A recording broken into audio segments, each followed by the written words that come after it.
We've got a car with injuries. All right. An explosive wreck. 115 miles an hour straight into a guardrail. And it didn't end there. He got out. Is anyone trapped in the car? Walked around the front of the car. Yes. It's one of the most twisted murders we've ever covered on Crime Watch Daily. You can't conceive of someone killing somebody this way. And you're about to hear the chilling evidence that turned a so-called accident into something far more heinous. The victim was saying, "Get off me, get off me." Legs were flailing. You listen to someone die. Sir, tell me what to do. An innocent person was killed on that 911 tape. Are they both unconscious? The girl screamed, "Stop." At first glance, it had all the makings of a tragic accident. A young man racing down the highway at over 100 miles an hour loses control, his passenger is killed. Collision reconstructionist Sergeant Christopher M. Keller is one of the first on the scene. As a reconstructionist, we take a collision and try and figure out what happened, whether it be human error or if it's a vehicular default or an intentional act. And in this case, making that determination meant learning more about the girl lying next to the mangled wreck, 17-year-old Samantha Heller. Talk to me about your daughter. Sammy was my youngest child. She was my only daughter. She was a Spitfire. She made life so much fun. Sam was the goofiest person that you could ever meet. I mean, she was a real comedian. Like, she could make you laugh even if you're about to cry. Like, she was great. A social butterfly with a big heart. She was just such a decent, loving, caring girl. Sammy loved everybody. But that may have also been her downfall. Samantha was just 15 when she met an older boy named Benjamin Klinger. I met him once. I didn't really want to, but Sam wanted me to meet him. And he just had a very dark personality, gave me chills. When I saw him, I couldn't even look him in the eye. I remember one time Sam had brought me she'd wanted me to be friends with Ben more. We were on the highway and he was speeding so fast. It scared me, and I said to Sam, like, "Could he slow down?" She's like, "Oh no, he's fine. He always drives like this." His willingness to risk our lives on that highway scared me, definitely. It was around that same time that Samantha's friends started noticing slight changes. I would say that her silly side was still there. She could still always make anyone laugh, but you could slowly see Sam's face turn into just like she was hurt. She was hurting. Hurting because of how they say Ben was treating her behind closed doors.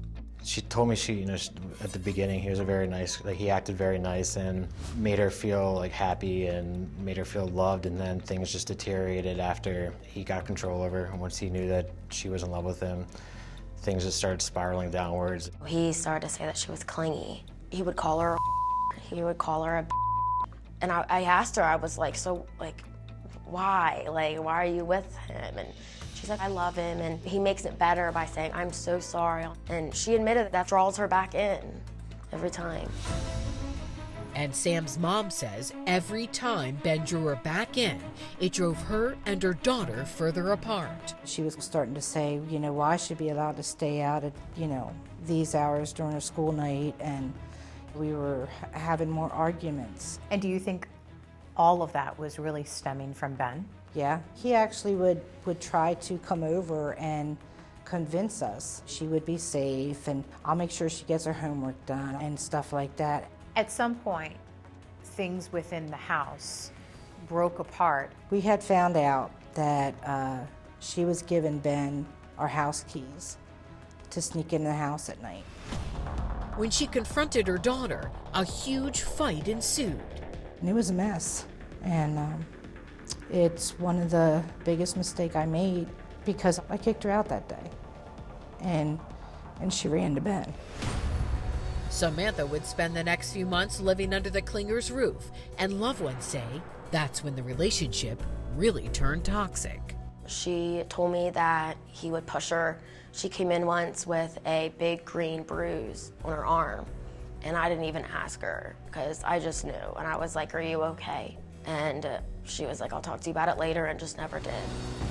But Samantha's mom wasn't just standing idly by. The last straw in that situation was got a phone call that she was being taken to the hospital. I found out that he had run over her foot.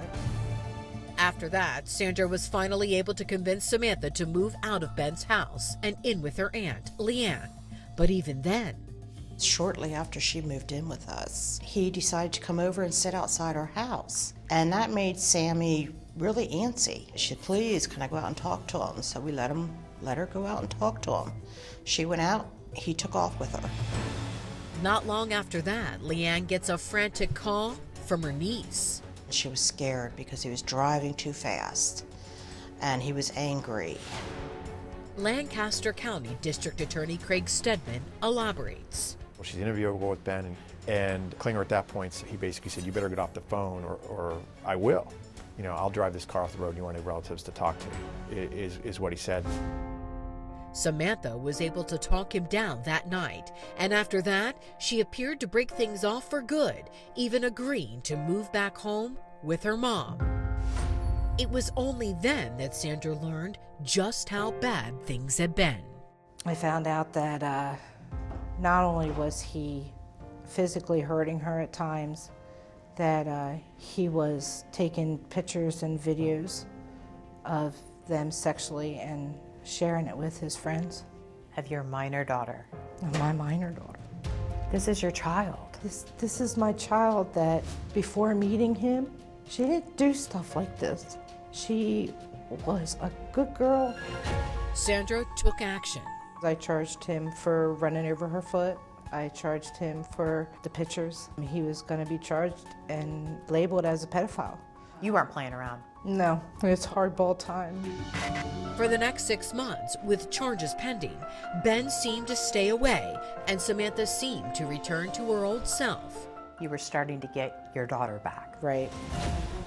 Then, the night of December 4th, Sandra is already asleep when she gets a text from Samantha, the kind you never erase. It was the last thing she ever said to me. What did she tell you? She said, I love you, Mama. Sometime after that, Samantha Heller finds herself in the passenger seat of Benjamin Klinger's car, racing toward her own demise. Coming up, we were able to hear her screaming on the 911 tapes. a deadly drive and the horror to follow. Sir, tell me what to do because this person is upside down. And This is my baby, and he ripped her life apart. the secrets found in the wreckage. Samantha was sort of half in, half out the car, face down in the grass. And the civilians saw Mr. Klinger essentially sitting on Samantha's head.